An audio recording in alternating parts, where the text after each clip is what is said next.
প্রিয় বিপ্লবী জনতা, আমি এখানে ওসমান হাদির ভাই হিসেবে আসি নাই। আমি হাদির একজন সহযোদ্ধা ছিলাম। হাদি যখন গুলিবিদ্ধ হয়েছে, একই রিকশার বাম পাশে আমি বসা ছিলাম। হাদি ডান পাশ থেকে সন্ত্রাসীদের হাতে গুলিবিদ্ধ হয়েছে। কান্না করার জন্য আমরা রাজপথে নামি নাই। শহীদ ওসমান হাদি যখন জুলাই আন্দোলনে অংশগ্রহণ করে তার ওয়াইফ সন্তান সম্পা ছিলেন,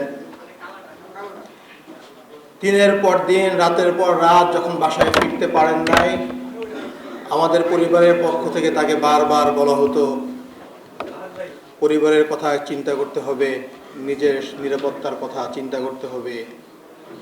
তার একটাই জবাব ছিল, আমাকে আমার আল্লাহ রক্ষা করবে। আমি যদি চলে যাই, এদেশের 18 কোটি জনতা আমার পরিবারকে দেখে রাখবে। এর চেয়ে বড় নিরাপত্তা আর কেউ দিতে পারবে না। যদি আমি আমার রবের ডাকে সাড়া দিয়ে চলে যাই, আপনি শহীদের ভাই হবেন। আমার মাকে বলেছিল, আমি যদি মা চলে যাই, আপনি শহীদের মা হবেন। এর চেয়ে আর গর্বের কিছু নাই। কিন্তু আমি শহীদের ভাই হতে চাই নাই।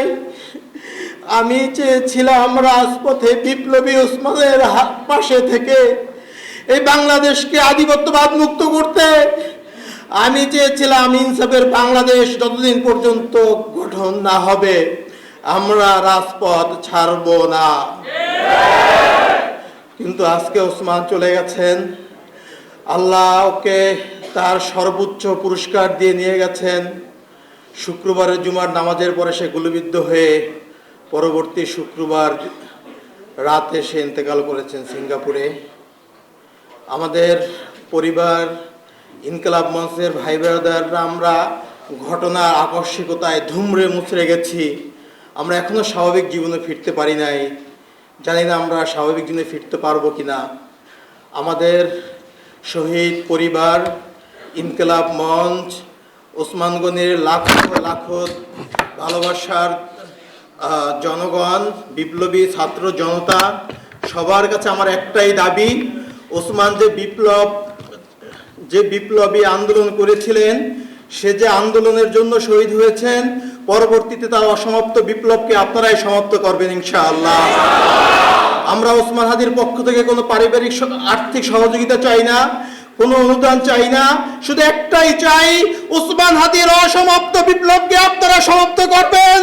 আপনারা যদি রাজি থাকেন আমার সাথে ওয়াদা করেন, ইনসাফের বাংলাদেশ গঠন না হওয়া পর্যন্ত আপনারা শান্ত হবেন না।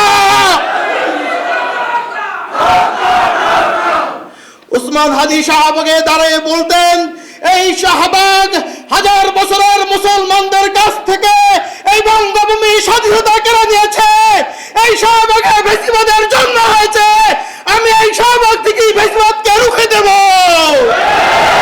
এই শাহবাগে বসে আমি নারায়ে তাকবীর স্লোগান দেব।